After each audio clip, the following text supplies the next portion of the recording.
Welcome everyone to the second episode of Rosie Reads. So this week I will be diving into the time I got drunk and yeeted a love potion at a werewolf. Yes, I genuinely bought this with my own money. We are gonna get started on this very soon. There is a couple of disclaimers that I wanted to make though, right off the bat. Number one, and most importantly, I need to make a trigger warning for this video.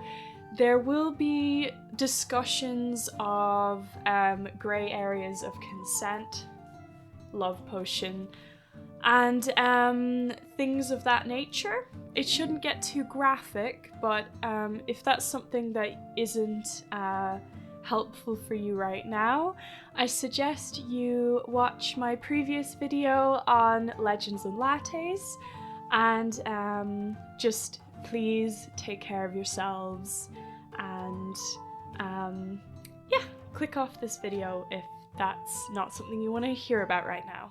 Okay, for everybody who stayed, welcome. So the main other thing that I need to say is that I kind of messed up with this book. I did not realize that this was the second book in a series. I don't remember the name of the first one, but I'll put it in the description below. But this is in fact a sequel to a different book in the Time I Got Drunk series. So I didn't think it made that big a deal because the main characters of this book are different to the main characters of the first book, and even though there's some sort of light references to the events of the first book, it wasn't something that was overall too distracting or confusing. It very much stands on its own 2 feet, so I didn't think it was too big a deal, but still take what I say with a grain of salt because I could be missing some context from the first book in this series. So yeah, without further ado, and with all those things in mind, I'm going to get started on the plot.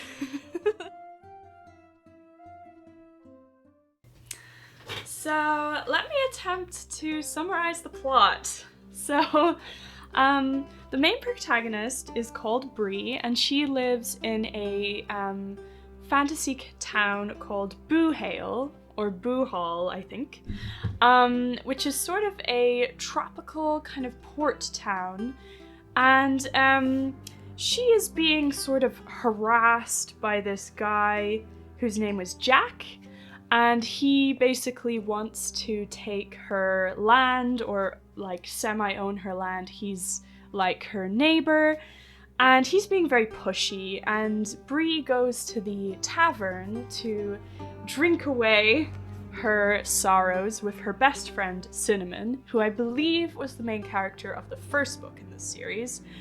And while she's there, Jack is being very pushy about her drinking this particular pink sparkly drink, and she gets really angry, and she yeets. There's a lot of descriptions of yeeting things in this book. She yeets the potion and she tries to throw it at Jack, but Jack dodges, and it hits this man behind Jack, who is a blonde, hunky kind of guy.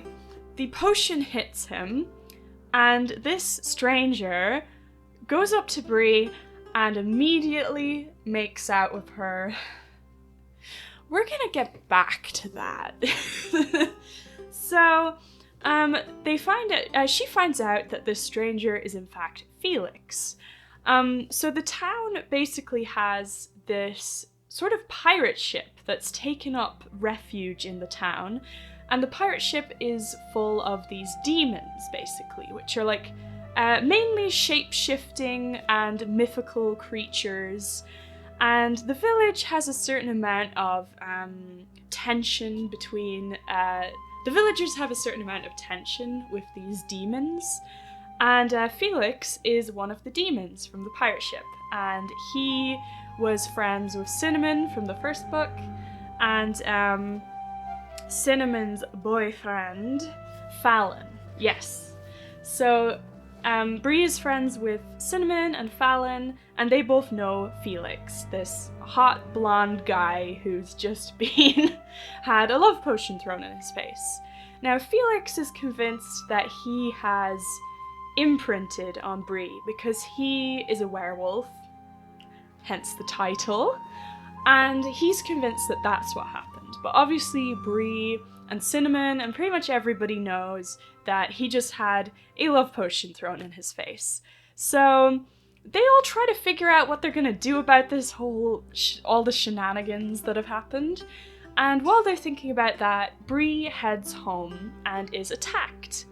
And Felix happens to see her in trouble and he becomes a werewolf. So she finds out he's a werewolf. And then he takes her home safely after she collapses, because the whole thing has been very stressful. And the plot is basically them trying to figure out what they're gonna do about this whole love potion situation, and whether it's a love potion thing or whether it's a Felix has imprinted thing. That's all I can really say for the basic plot, because I have to say, one of the things about this book is the plot goes all over the place, and that is something I'm gonna talk about in my dislikes section. So yeah, I'm gonna keep it at that, but I guess the only other thing is that there's a sort of subplot where girls have been going missing in the town, and they're presumed to have been kidnapped by somebody, and the villagers think it was the demons from this pirate ship, and basically they don't really know what to do about it. And that's the kind of subplot, I guess, that's happening behind the scenes. Next, I'm going to talk about the things I liked, because despite the general quality of this book, there was a couple of things I liked, which I'm gonna get into right now.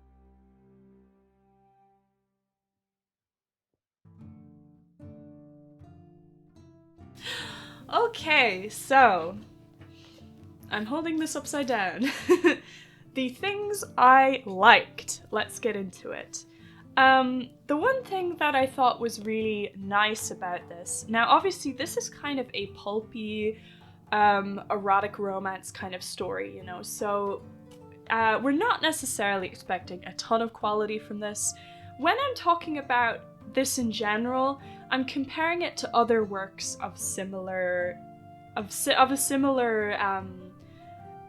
type of work that I've read before, because I have dabbled in quite a lot of pulpy stuff. It's one of the genres I'm quite fond of, so yeah. But the things I liked about this book would have to, I think the main thing was sort of the diversity in this book. I felt like, obviously, as you can see from the cover, this book has a black protagonist. And it's really nice in a book like this to see the portrayal of like black female sexuality on display, and sort of the protagonist of the original book, the first book, Cinnamon, is also was also a black protagonist. So it's nice to see that, and also not only that, but she is also a plus-size woman. And although there's a few jokes that she makes, sort of self-deprecating jokes that she makes about her size, she's never made out to be any less like beautiful and sexy, which I think is really nice for a book like this, you know, because I think a lot of erotica, when it comes to literature, tends to be aimed at white women. So it's kind of, it's cool to see that Kimberly Lemming has done this, and she is a woman of color herself, so that's great to see. I also liked the fact that the male love interest was a bisexual man. Because I have heard that when it comes to like straight dating and stuff, a lot of the time straight women tend to have a bit of a there tends to be a little bit of discrimination when it comes to straight women dating bisexual men. So the fact that he has like a male ex and he's openly bisexual, it's pretty nice to see, you know, and it's a little bit different. And I think that, yeah, for books of this type, I haven't read that many that have that, so I think that's pretty cool. As a bisexual disaster myself, I approve. I'm actually pan, but if I call myself a pan disaster, you're just gonna be thinking of Gordon Ramsay kitchen nightmares, so. The other thing I liked was, it's not really a theme throughout the whole book, but certainly at the start of the book, I quite liked the tension between the like demons who've come to live in this town and the villagers, and I thought that that was kind of cool, and I was almost more interested in that side plot than I was the main plot, because the main plot was a mess. But unfortunately, it's not something that really carries throughout the whole book, but I did think it was interesting, at least at the start. I also like the fact that the town in the book wasn't your typical fantasy town. It was quite a different sort of, it almost seemed like, I couldn't say exactly where it's supposed to be set or where it's inspired by, but it gave me almost like Pirates of the Caribbean vibes, you know? You have like the descriptions of like tropical trees and cayenne peppers growing in people's gardens and things like that, and I thought that was really cool and a bit different. I liked the fact that there is a fantasy map in this book. I'm a sucker for maps. When I publish my own fantasy book, I would love to have a map as well. It's one of my ambitions. The one thing about this map, though, is I genuinely don't understand it. Like, I've looked at it several times, and I can't actually find the town they're meant to be in this map. So that's kind of strange, but it's nice. I don't understand it. Maybe there's more references to like the first book in the series in this map, but it's nice. It looks pretty, you know. The other thing I appreciated was, and I meant to say this about like the protagonist, but I liked the way she was characterized in general. She had a sort of sheep motif, you know. She kind of has a bunch of sheep and she knits, and some of her jumpers have like pictures of sheep on them, and I thought that was cute. It was a cute little detail. And she also smells like lavender and has a lot of purple stuff. So I just like little character details like that, I think are quite cute. And then the other thing as well is that there is a quite effective horror-esque scene. About halfway through the book, there's in general a very good sequence where Bree gets attacked by a ghoul, and the way the author describes the ghoul and the way the ghoul works is very different than what I'm used to, and I genuinely thought it was very effective. I think that Kimberly, you know, might have some talent in the horror genre, and perhaps if I will sign a petition for her to write a horror story as well. But yeah, it was an effective sequence, and it was also followed with one of my favorite sequences of the love interests together, where they're just sort of discussing how Bree is afraid of Felix in his werewolf form, and I thought that that was genuinely quite an emotionally effective scene, and I liked it. I thought it was good. So that's pretty much everything I liked. I have a long list of things I didn't like, but I did want to give props where props are due. Okay, let's get started on the things I didn't like.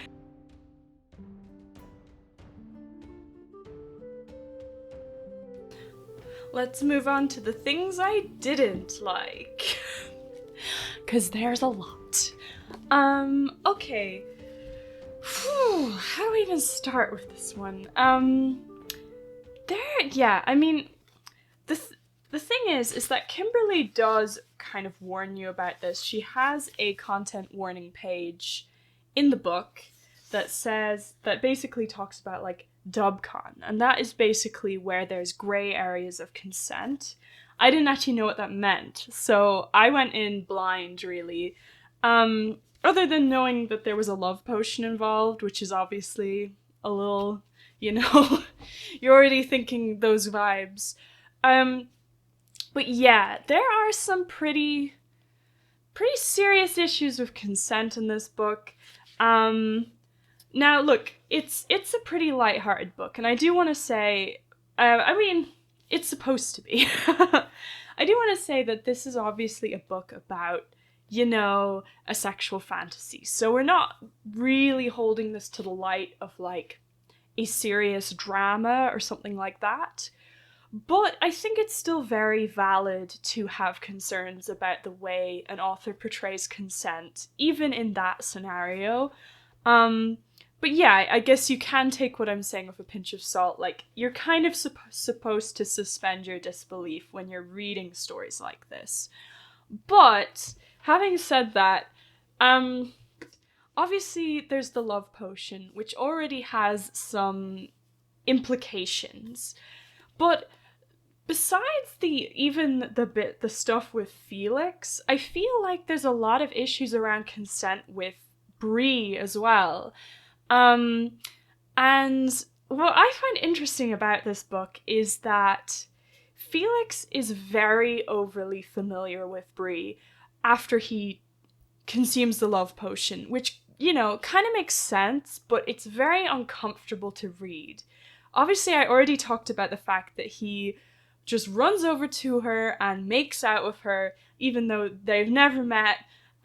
This is the first thing he does. And, like, even after that, he's, like, holding her, and he's a big-ass guy, okay? This guy is supposed to be probably 6 foot, I don't know. He's meant to be a Chad, whatever. And he's, like, he's holding her, he's, like, putting himself around her, and this is still the first time they've ever met, by the way. And he calls her, like, pet names like Sweetheart and Lamb, which, goes back to the sort of sheep motif for Bree as a character. And he calls her Darling and Love. And the reason that, obviously, there's a lot to unpack there, but the one thing I find interesting about this is he acts as pushy as the guy Jack from before, but he is rewarded for that behavior because, he's a bit more socially charming, and he's also a lot more attractive than Jack. It doesn't paint a great picture when your main male love interest is almost exactly like the creep character. He's just more dashing, so it's fine. I almost thought there was going to be a sort of interesting, kind of fun idea here, because even with the love potion, because they kind of established that they weren't gonna, have sex until they found out if it was a love potion or if it was him imprinting or whatever it was. They were gonna wait for the 2 weeks, so there's supposed to be a 2-week period until the love potion wears off, and they have to, like, not do anything even though they're both very attracted to each other. And I'm like, that's potentially a kind of fun hook for a story like this, They have to resist each other and this kind of stuff. I was like, okay, I can work with this. But that plot basically gets thrown right out the window pretty much immediately because they set something else up, which is the most insane thing. Like, this is porn logic, okay? So basically, Bree finds out when researching about the love potion and talking to her friends that if she doesn't have sex with Felix will die.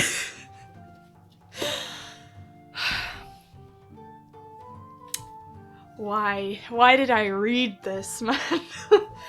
So she finds out that Felix will die, and to be honest, in this scene, her friends kind of came across as dicks because they were just like having a laugh about this. And in my head, I'm thinking like, yeah, like it's funny for this plot because like the book obviously isn't taking itself that seriously. But if you transferred this to any kind of real life situation, it would be such a disturbing situation to be in. Or even if, like, hypothetically, Bree wasn't really attracted to Felix too, it would be so terrible. But yeah, she has to have sex with him or he will die. This book, it is the most porn logic of all time. I should probably be censoring words, but it's difficult to do with this book, honestly. Oh yeah, sorry, I meant to put this in my positive, like the things I liked area. I don't know if it's necessarily something I personally liked just because of the context, but I was gonna say that if you look at this book without any context, and you just want to read a smutty book that delivers when it comes to the sex scenes, I wanted to say that, like, this book definitely delivers. Like, Kimberly spared no expense, okay? The sex scenes, one of the sex scenes is a full chapter. It's 15 pages long. And it is detailed. It is graphic, it is detailed. A tentacle ritual spell is involved. It's creative stuff. So I will say, like, if you can read this without being horrified by the context, you might at least have fun with the sex scenes if that's something you want to read it for. You will be satisfied. So there's that. But it is very difficult to see it. In terms of, I guess for me personally, it's very difficult to see it outside of any other context other than they're in this weird ass situation, you know? He will die. It's very serious. The other thing I was gonna say as something I disliked about this book was just, I alluded to it at the start, but the pacing of this book is all over the place. I don't want to say it gives first draft syndrome, I'd say it gives second draft syndrome. Like, it feels like the kind of book that was sort of rushed, and it feels like it could have used a bit more time on the editing block for multiple reasons. And once again, I want to say, like, when I'm saying this, I am comparing it to other books of a similar genre. There's an author I absolutely love called Molly Harper, and she writes a lot of, like, smutty, supernatural stories that are very like this, but they're just to a much higher level than this is, to be honest. So I'm not comparing it to, like, stuff that it's unreasonable to compare it to, if you get me. But yeah, it just felt like quite sloppy, and one of the things, like, the sort of last maybe 4 chapters, I think, it literally becomes like an action sequence where now I want to say the main character, as I said, is plus size, and she actively talks about the fact that she has short legs and she isn't very physically fit, you know, she's not an action hero. Having said that, the ending of this book involves her and a bunch of other women. I should probably say spoilers for this, actually, so if you want to read this yourself and not have it spoiled, then I would click out now, because I'm gonna sort of discuss the ending. So yeah, she's not very physically fit, but despite that, the very end of the book involves her and a bunch of other women, which some of the other women it makes more sense with this, but with her specifically, she physically overpowers a bunch of men, and it basically becomes like an action sequence.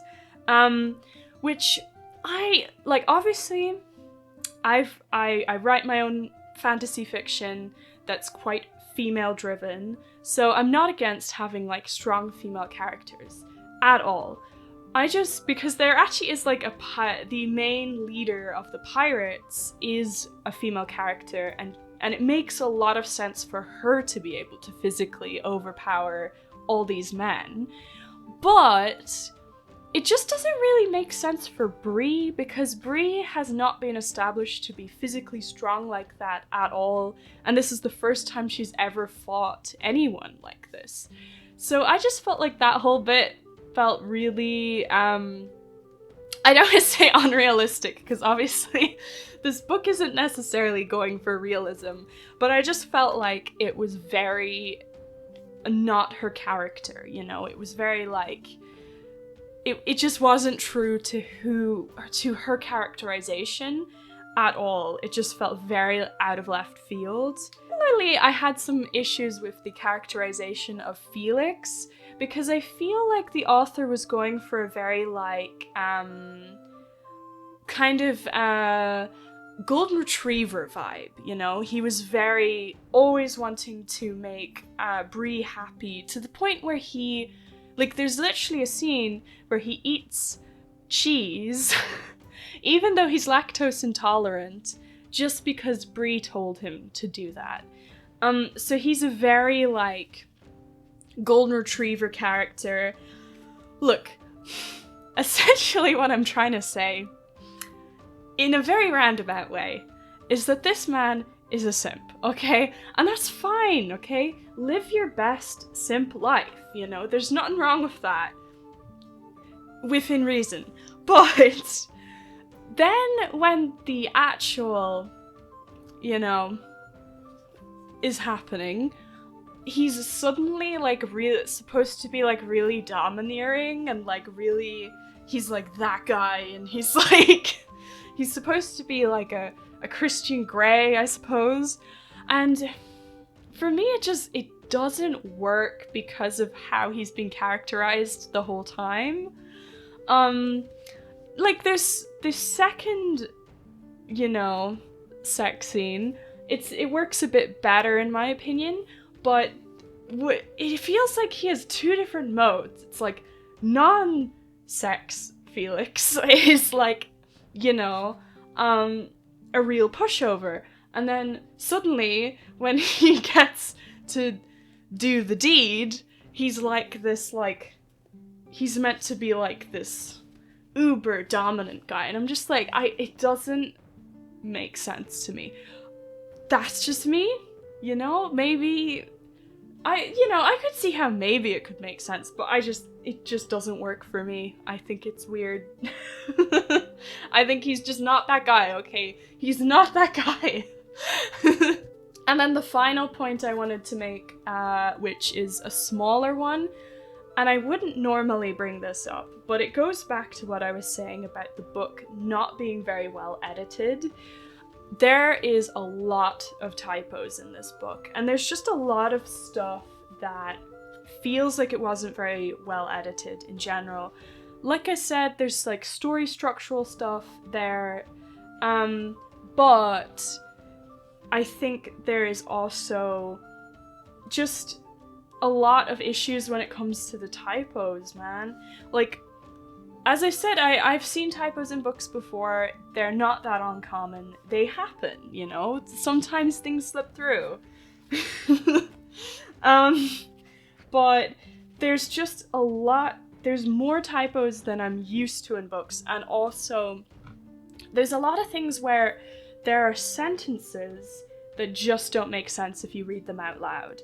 And I didn't mark any of them down, but I remember there were times when I was reading this book where I just would read a sentence and be like, that doesn't make sense. Like, I can see what she was going for, but this is why, as an author, it's so important to read your work out loud, because if you can't hear it, sometimes you don't know when something just doesn't make sense.